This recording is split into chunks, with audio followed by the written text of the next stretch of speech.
고난이 우리를 음습할 때 이와 같은 제목으로 여러분과 함께 은혜를 나누겠습니다. 우리 인생 일생이란 누구를 불구하고 고난의 숲과 늪을 지나가면서 살아가고 있는 것입니다.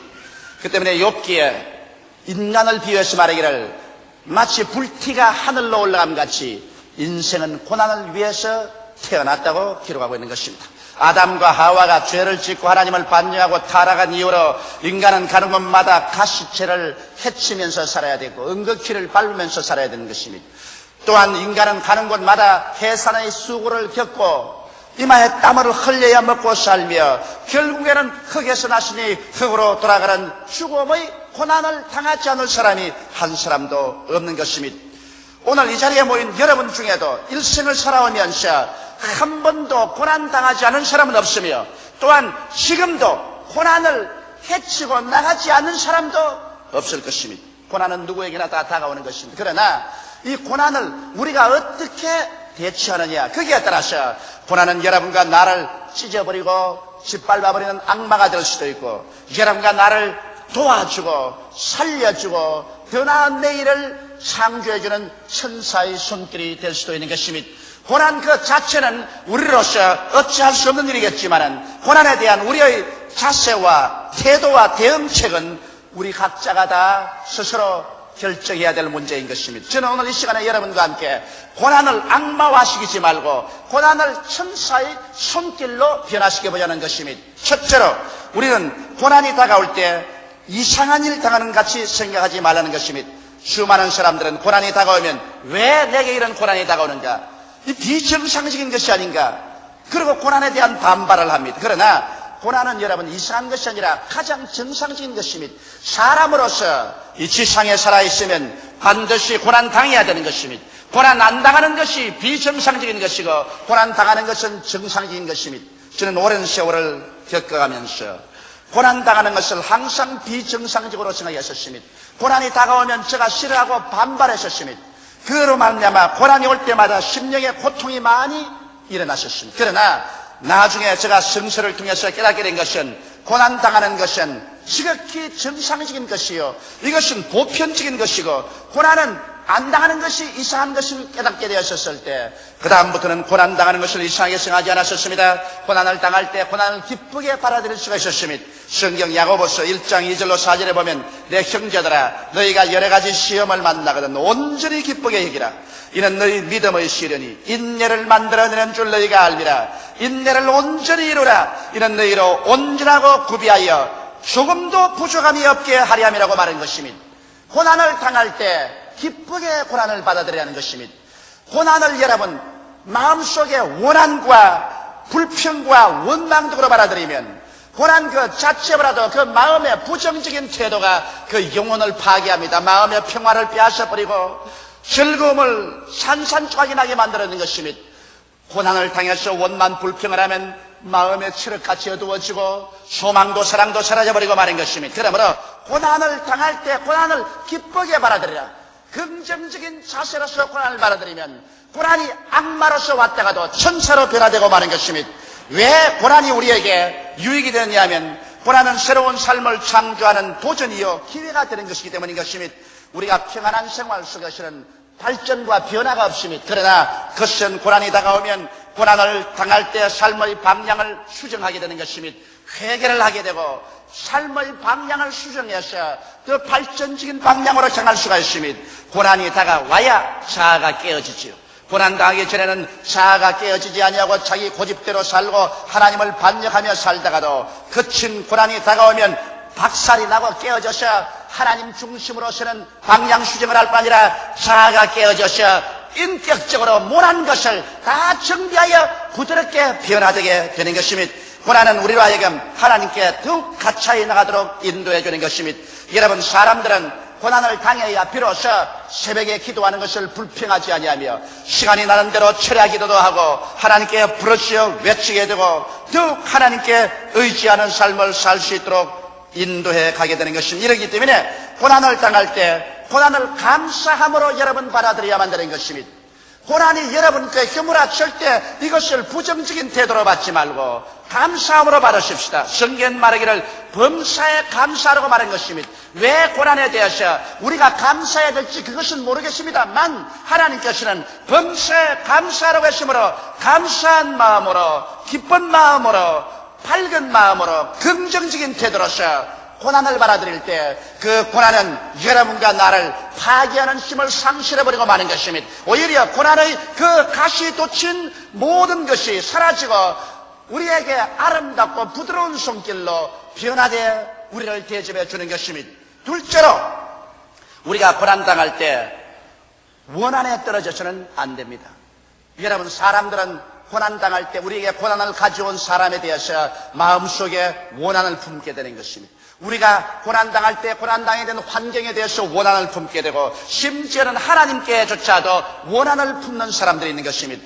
고난을 당할 때 마음속에 썬 뿌리가 나서 원한이 우리 속에 사무치게 되면은 그 고난 자체로 말미암아보다도 그 원한 때문에 이 사람은 하나님과의 기도가 끊어지고 믿음이 사라지고 평안이 없어지고 마음속에 선물이 가득하게 되어버리고 마는 것입니다. 그러므로 고난의 원인이 된 사람이나 환경이나 심지어 하나님께 대하여 원한을 품지 말아야만 되는 것입니다. 우리는 욥의 태도를 보고 잘 배울 수가 있는 것입니다. 욥은 그 소유물을 다 잃어버렸습니다. 그러고 난 다음에 그 10자녀가 함께 잔치를 베풀다가 거친 바람이 불어와서 집이 무너져서 일시에 몰살해버리고 말았습니다.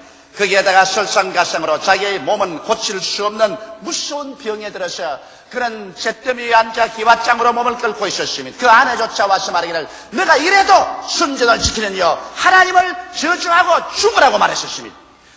고난의 극도에 달해있는 욥이 하나님을 원망하고 인생을 원망할 수가 있었을 것입니다. 어디선 마음을 품을 수가 있을 것입니다. 그러나 욥기 1장 20절로 22절에 보면 욥이 일어나 겉옷을 찢고 머리털을 밀고 땅에 엎드려 경배하며 가로되 내가 모태에서 적신이 나와 싸운즉 또한 적신이 그리로 돌아가올지라 주신 자도 여호와시요 취하신 자도 여호와시니 여호와의 이름이 찬송을 받으실지니이다 하고 이 모든 일에 욥이 범죄하지 아니하고 하나님을 향하여 어리석게 원망하지 아니하라고 말한 것입니다. 이 말씀을 통해서 보게 되면 고난을 당할 때 원망하면 하나님 앞에서 범죄하게 된다는 것입니다. 그러나 욥은 오히려 이 극심한 고난을 통해서도 하나님께 경배하고 오히려 감사한 것입니다. 그래서 그는 고난을 긍정적인 자세로 받아들일 수 있었기 때문에 나중에 고난은 욥에게 소화가 되어버리고 말고 욥은 고난 이후에 더 나은 기반 위에 서서 더 큰 축복을 받고 살아갈 수가 있는 것입니다. 저는 요셉의 승리를 보면은 대단히 마음속에 감동을 합니다. 요셉은 야곱의 12자녀 중에 11째 자녀였습니다. 그런데 요셉은 아버지의 특별한 사랑을 받아서 다른 형제들에게 시기를 받은 것은 사실입니다. 그러나 다른 형제들이 목축을 하러 갔을 때 아버지의 뜻을 쫓아 음식을 가지고서 형들을 돌봐주러 가는데 형들이 갑자기 와서 요셉을 잡아 옷을 벗기고 음식만 빼앗고 빨가벗은 그를 마른 우물에 던졌다가 아라비아 대상이 애굽으로 내려가니 마른 우물에서 끌어내어서 그를 팔아버리고 마는 것입니다. 종으로 끌려가면서 그런 뒤를 돌아보고 울며 형들이여 나를 살려달라고 고함쳤지만 형들은 요셉이 가져온 음식을 먹으면서 끌끌 웃고서 그를 떠나버려버리고 마는 것입니다. 요셉의 마음속에 원한이 사무치지 아니할 수가 없었습니다. 그는 그 길로 가서 보디바르의 집에 종으로 팔려서 살을 당하고 뼈가 으스러지도록 일을 했었습니다. 겨우 살만하니까 또 누명을 덮으시고 그는 시위대 뜰 감옥에 갇혀서 거기에서 썩어져 갔었습니다. 요셉은 무려 13년의 세월 동안 그는 밤이나 낮이나 고통 가운데서 몸부림쳤었습니다. 그럴 동안에 그 마음 가운데 그 형들에 대한 원한이 얼마나 사무치겠습니까? 아마 보통 사람 같으면 칼을 갈고 니를 갈았을 것입니다. 그러나 하나님의 섭리가 계셔서 13년의 세월이 지나고 난 다음 요셉은 애굽의 국무총리가 된 것입니다. 애굽 전국에는 양식이 있고 전 가나안 땅에 기근이 들어왔었을 때 형들이 양식을 사러 왔어서 국무총리 앞에 엎드렸었습니다. 그러나 그것이 자기 동생 요셉인 줄 몰랐었습니다. 요셉은 원수를 갚지 아니하고 그 아버지 야곱과 함께 형들 그 가족들을 다 고센 땅으로 불러서 잘 먹고 잘 입고 잘 살게 해주었습니다만 아버지 야곱이 죽으니까 형들이 두려움이 들컥나셨습니다. 아버지 계실 동안에는 아버지를 보고 우리를 돌봐 주었지만은 아버지가 세상 뜬 다음에는 필연적으로 요셉은 우리에게 원한을 갚을 것이라고 생각해서 그 형들이 요셉에서 무릎을 꿇었습니다. 그 형들이 또 친히 와서 요셉의 앞에 엎드려 가로되 우리는 당신의 종이니이다. 요셉이 그들에게 이르되 두려워 마소서. 내가 하나님을 대신하리이까. 당신들은 나를 헤아려 하시나 하나님은 그것을 선으로 바꾸사 오늘과 같이 만민의 생명을 구원하게 하시며 당신들은 두려워 마소서. 내가 당신들과 당신들의 자녀를 기르리다고 그들을 강곡한 말로 위로하였다. 여러분, 요셉이 원수를 갚을 수 있는 절호의 기회가 왔습니다.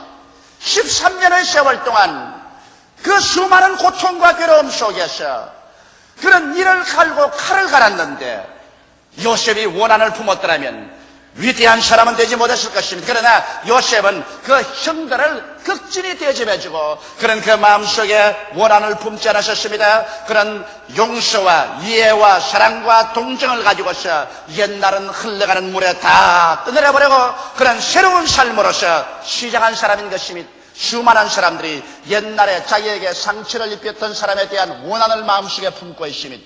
자기가 상처 입은 환경이나 상처를 입힌 여러 가지 여건을 마음속에 원한으로 쓴 뿌리가 되도록 지키고 있는 것입니다. 세월은 흘러가고 인정도 다 변하고 사람도 변했는데도 불구하고 마음속에 원한은 변치 않고 가져 있어서 이것으로 말미암아 자기가 파괴되고 도적질을 당하고 죽임을 당하고 핥히고 하나님께 버림을 당하고 마는 것입니다. 그러므로 오늘 우리가 해야 될 것은 고난당할 때 우리의 고난을 가져준 사람이나 환경이나 하나님까지도 합쳐서 우리는 이해하고 동정하고 용서하고 사랑해야만 하는 것입니다. 이 길만이 우리가 하나님 앞에서 승리할 수 있는 길인 것입니다. 예수님께서는 십자가에 못 박여서 돌아가실 때 당신을 십자가에 못 박고 그리고 고개를 흔들며 힘을 빼앗고 욕을 하는 사람들을 바라보시고 주님께서는 하나님께 기도했습니다. 하나님이여 저들이 알지 못해서 저러니 저들의 죄를 용서하여 주십시오. 성경에는 너희 원수가 줄이거든 먹이고 목마르거든 마시오라. 원수 갚는 것이 내게 있으니 내가 갚으리라. 그렇게 말씀하셨습니다. 무슨 원수가 잘 때라고 원수를 위해서 축복해주고 먹이고 마시오라는 것이 아닌 것입니다. 우리가 마음속에 원한을 품지 않기 위해서는 우리가 이해하고 동정하고 용서하고 사랑으로 갚아져 버리면 그 축복이 우리 자신 속에 다가오기 때문인 것입니다. 원수는 하나님께서 갚아주시겠고 사람이 무엇으로 심든지 자기 행위대로 반드시 거둡니다. 하나님을 우리가 소홀히 하나님께서 하시는 일을 마늘이 여길 수가 없습니다.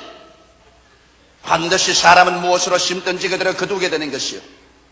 그러나 우리 자신은 원수를 용서해주고 마음속에 쓴 뿌리가 나지 않게 함으로 말미암아 우리 영혼이 평안 가운데 거할 수 있고 기쁨 가운데 거할 수 있으며 하나님의 축복 가운데 거할 수가 있게 되는 것입니다. 이러므로 고난을 이겨나가기 위해서는 반드시 우리 마음속에 원한을 없애버려야 된다. 고난이 다가올 때 우리 마음속에 언제나 마음 가득하게 이해와 동정과 용서와 사랑의 기도를 해야 된다. 이것을 우리가 잊지 말아야 될 것인 것입니다. 셋째로 여러분 우리가 고난이 다가올 때 고난의 암흑에서 내일의 꿈을 부리지 말아야만 되는 것입니다. 꿈이 인생을 만들어가는 것입니다. 하나님께서 요셉을 어떻게 해서 구출하셨나요? 요셉은 바로 형들에게 팔리기 전에 그 마음속에 하나님께로부터 꿈을 받았었습니다. 하루 저녁에 꿈을 꾸니 형들과 함께 들에 나가서 곡식을 얻었는데 형들의 11단이 다 둘러서서 자기 단을 향해서 절을 하는 꿈을 꾸었었습니다. 그 다음 또한 꿈을 꾸니까 하룻밤에 하늘을 쳐다보니 하늘에서 해와 달과 11별이 있어서 자기를 향하여 절을 합니다. 해와 달은 아버지 어머니고 11별은 형들인 것입니다. 그런 그 마음속에 깊이 깨달았었습니다. 장차 나는 우리 가정에서 제일 가는 사람이 되겠고 온 가족들을 내가 돌보는 사람이 되겠고 온 가정에 나가 구주가 되겠다. 그러므로 내 스스로가 나를 잘 다스려야 되겠다. 그런 생각을 했었습니다. 그런데 요셉이 그 꿈이 마음속에 있었기 때문에 그가 종으로 팔리고 감옥에 들어가고 스산하고 처참한 환경적인 체험을 했을지라도 그런 마음속에 낙심할 수 없는 것은 요셉은 자기가 꿈을 잡은 것이 아니라 꿈이 요셉을 잡아준 것입니다. 그래서 그 꿈이 요셉을 인내하게 하고 소망을 갖게 하고 힘을 내게 하고 기도하게 하고 용서하게 만들어준 것입니다. 여러분, 오늘날 우리의 마음속에는 꿈이 여러분과 나를 변화시킨다는 것을 알아야 되는 것입니다. 그렇기 때문에 꿈이 없는 백성은 망하는 것입니다. 꿈이 없는 젊은이는 방탕하게 되고, 꿈이 없는 가정은 파괴되고, 꿈이 없는 민족은 약소민족이 되거나 남의 민족에게 짓밟히게 되는 것입니다. 꿈이 소망차게 만들고, 믿음 있게 만들고, 사랑으로 넘치게 만들고, 강하게 만들며 신체적이고 창조적으로 만들 수 있는 것입니다. 이러기 때문에 우리가 고난당하여서 눈에는 아무 전가 안 보이고 귀에는 아무 소리 안 들리고 내 앞길 철학같이 어두울 때 꿈을 가져야 되는 것입니다. 도대체 우리가 어디에서 꿈을 가질 수 있을까요? 우리는 우리 주 예수 그리스도의 십자가 밑에 나갈 때 꿈을 가질 수가 있습니다. 십자가 밑에서 중생하는 꿈을 얻을 수 있으며, 십자가 밑에서 치료받을 꿈을 가질 수 있습니다. 십자가 밑에서 저주에서 해방을 얻고 축복받는 꿈을 가질 수 있으며, 십자가 밑에서 재림하는 예수께서 우리를 변화시켜 데리고 가셔 눈물과 근심과 단식과 죽음과 이별하는 것이나 구하는 것이 없는 새하늘과 새 땅과 새 예루살렘에 데리고 갈 꿈을 우리가 꿀 수가 있는 것입니다. 우리는 그리스도 앞에서 영혼이 잘됨같이 범사에 잘되며 강건하고 생명을 얻되 풍성하게 얻는 꿈을 꿀 수가 있는 것입니다. 이와 같이 우리가 꿈을 꿀 수 있는 이상 절대로 그 개인이나 그 단체나 민족은 망할 수가 없는 것입니다. 우리 주를 믿는 사람들은 창세기부터 요한계시록까지의 말씀을 꿈의 재료로 사용합니다. 하나님의 성령께서는 여러분과 나에게 와서 늙은이에게는 꿈을, 젊은이에게는 환상을 주기를 원하는 것입니다. 여러분과 내가 꿈과 환상을 갖는 것이 아니라 꿈과 환상이 여러분과 나를 변화시켜 주는 것입니다. 이러므로 여러분과 나는 결코 절망에 처해서도 내일에 대한 꿈을 놓치지 말아야 되는 것입니다. 꿈속에 사는 사람은 그 꿈이 그 사람을 이끌어가기 시작하는 것입니다. 넷째로, 우리는 하나님의 사랑에 대한 절대적인 신념을 가져야 됩니다. 고난이 다가와서 천한 북풍이 불고 내 삶 전체가 서선할지라도 하나님에 대한 사랑에 대한 근질긴 신념을 가져야 되는 것입니다. 믿음이란 무엇입니까? 믿음이란 것은 사랑에 대한 신뢰가 믿음인 것입니다. 사랑하지 않는데 절대 믿음이 안 생겨요. 남편이 사랑할 때 아내가 남편을 믿을 수 있습니다. 아내가 사랑해 줄 때 남편이 아내를 믿을 수가 있습니다. 자식이 부모를 믿는 것은 부모가 사랑하기 때문에 믿을 수가 있는 것입니다. 공산주의와 자유진영에서 아무리 테이블을 같이 하고 계약을 맺어도 그 계약을 믿을 수 없는 것은 서로 사랑하지 않습니다. 서로 미워하고 두려워하고 의심하고 질시하고 있기 때문에 그와 같은 계약이 절대로 신뢰성이 있을 수가 없는 것입니다. 믿음이라는 것은 사랑으로 말미암아서 많이 역사할 수 있는 것입니다. 그렇다면 우리가 이 땅에 살면서 진실로 하나님을 사랑할 수 있나요? 여러분, 오늘날 여러분과 내가 목숨을 내어 바쳐 하나님을 믿을 수가 있나요? 우리는 하나님을 믿을 수가 있습니다. 왜? 성경은 말씀하시기를 하나님이 세상을 이처럼 사랑하사 독생자를 주었으니 누구든지 저를 믿으면 멸망하지 않고 영생을 얻으라고 말씀하셨습니다. 하나님께서는 그 아들 예수 그리스도를 여러분과 나를 위해서 보내주셨습니다. 그리고 그 아들 예수 그리스도가 여러분과 내가 지은 모든 죄를 다 책임졌었습니다. 주님께서 십자가에서 하늘과 땅 사이에 높이 매달렸었을 때 여러분과 나의 과거의 죄, 현재의 죄, 미래의 죄를 짊어지셨으며 우리의 저주와 질병과 절망과 죽음을 혼자 짊어지고 하나님 앞에서 처참하고 무서운 심판을 받으셨습니다. 죄의 값은 사망입니다. 죄를 지은 영혼은 심판을 받을 수밖에 없습니다. 예수께서 여러분과 나의 대리가 되셨죠. 십자가에 올라가서 심판받을 때 그 심판이 얼마나 무서웠던지 해도 빛을 발하지 아니하고 천체들이 다 어두워졌었습니다. 땅도 진동하고 초목이 다 울었었습니다. 예수님조차도 하나님 아들임에도 불구하고 얼마나 그 시간이 고통스럽고 괴로웠던지 하나님이여 하나님이여 어찌하여 이처럼 나를 버리시나이까 그런 통곡하고 탄식했었습니다. 처참한 심판, 그를 통해서 하나님 우리 아버지께서 여러분과 나를 죄에서 놓아주시고 질병에서 건져주시고 부활할 수 있게 해주시며 저주와 가난에서 해방시켜 주시고 영원히 멸망받을 자리에서 영원히 부활해서 하나님 나라에 참여하도록 예비해 주셨으니 이에 더 큰 사랑이 어디에 있겠습니까? 여러분, 우리가 아직 죄인 되었을 때 그 아들을 우리에게 주심으로 우리에 대한 하나님의 사랑을 확증하여 주신 것입니다. 이 세상이 다 우리를 사랑하지 않는다고 하더라도 하나님은 우리를 사랑하시는 것입니다. 그 하나님의 사랑이 예수 그리스도의 십자가에서 증명되어 나간 것입니다. 그리스도가 십자가에 못 박인 것이 밝히 우리에게 드러나는데 우리가 어찌 하나님의 사랑을 의심할 수가 있겠습니까? 이러므로 하나님이 세상을 이처럼 사랑했다고 할 때 그 사랑을 믿을 수가 있습니다. 이 사랑은 얼마나 큰지 현재이나 장래이나 높음이나 깊음이나 천사들이나 권세들이나 세상 그 아무 피조물이라도 예수 그리스도 안에 있는 하나님의 사랑에서 우리를 끊을 수가 없는 것입니다. 이 하나님의 사랑이 성령으로 말미암아 우리 마음 가운데 부원받았기 때문에 우리는 이 사랑을 쫓아 하나님을 의지하고 믿습니다. 눈에는 아무 증거 안 보이고 귀에는 아무 소리 안 들리고 손에는 잡히는 것 없습니다. 내 앞길이 칠흑같이 어둡습니다. 그래도 나는 고개를 들어 하나님을 믿습니다. 왜냐하면 하나님께서는 예수 그리스도를 통해서 나를 사랑하고 계시기 때문인 것입니다. 이러기 때문에 성경 로마서 8장 28절에는 하나님을 사랑하는 자, 곧 그 뜻대로 부르심을 입은 자들에게는 모든 것이 합력하여 선을 이루나니라고 말한 것입니다. 지금은 어떻게 어둡고 괴로워도 장차 끝에 가시는 선이 되고 말 것이다. 하나님께서는 귀엽고 좋게 만들어 주실 것이라는 확신을 가질 수가 있는 것입니다. 이 사랑에 대한 위대한 신뢰, 이것보다 더 큰 힘은 없습니다. 오늘날 그러기 때문에 이 세상에 어떠한 환난과 시련이 다가와도 내가 예수 그리스도를 믿고 성령으로 충만함 받고 하나님의 사랑을 체험하고 사랑을 신뢰하게 되면 그 믿음은 흔들리지 않습니다. 인간이 이기주의적으로 무엇을 받을까 하기 위해서 믿는 것도 사태가 어려워지면 박살이 나버리고 마는 것입니다. 냉랭한 이성적으로 하나님의 약속의 말씀 몇 개 끌어내어서 그것을 가지고 믿습니다 하더라도 사태에 여의치 못하면 전부 포기하고 맙니다.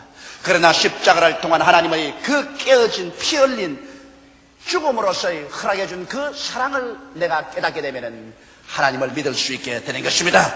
동남풍이 불어도 믿고 서북풍이 불어도 믿습니다. 가시밭길을 걸어가도 믿고 내 앞길이 서산해도 믿습니다. 하나님이 나를 사랑해 주기 때문에 하나님께서는 전지전능 무소부지하시고 하나님께서는 하실 수 없는 일이 없기 때문에 하나님께서 우리와 같이 하셔서 전국의 위대한 승리를 만들 것을 우리는 믿을 수가 있는 것입니다. 그럴 때 고난은 우리에게 아무 힘도 없어집니다. 고난이 아무리 소용돌이 침에 다가오고 무서운 가시발을 내고서 우리를 찌르고 달라들어도 우리는 고난을 보는 것이 아니라 우리는 하나님을 바라보는 것입니다. 하나님께서 우리와 같이 계심으로 이 모든 고난을 다 변화시켜서 나를 섬기는 종이 되게 하고 천사가 되게 만들어줄 것을 확실히 믿을 수가 있기 때문인 것입니다. 고난을 자원하거나 기뻐할 사람은 없을 것입니다. 그러나 고난이란 엄연한 현실을 무시할 수는 없습니다. 고난은 있는 것입니다. 고난은 다가오는 것입니다. 이것은 부정할래야 부정할 수가 없는 것입니다. 오직 고난에 대한 우리들의 태도 여하에 따라서 그 고난은 우리들에게 악마로 변화될 수도 있고 천사로 변화될 수도 있는 것입니다.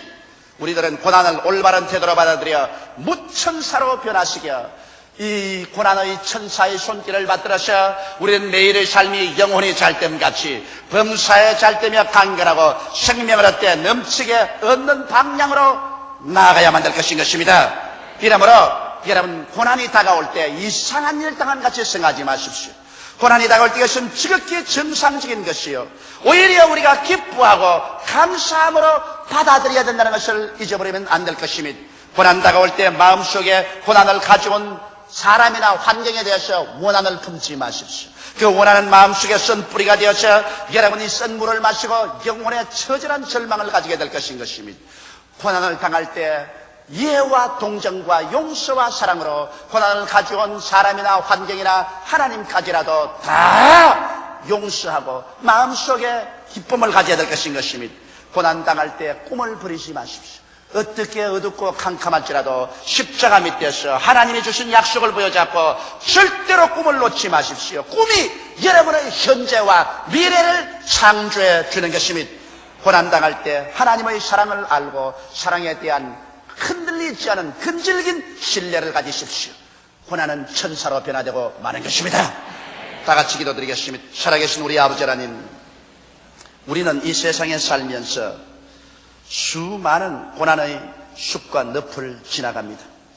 아버지 하나님이시여, 고난이 없는 삶은 비정상적인 삶이요, 고난이 있는 삶이 정상적인 삶이지만, 그러나 우리가 예수 그리스도 안에서 하나님을 의지하고 고난을 당하면 고난은 천사의 손길로 변화되지만 하나님 없이 당하는 고난은 우리를 갈기갈기 찢어놓는 악마의 손길이 되고 마는 것입니다.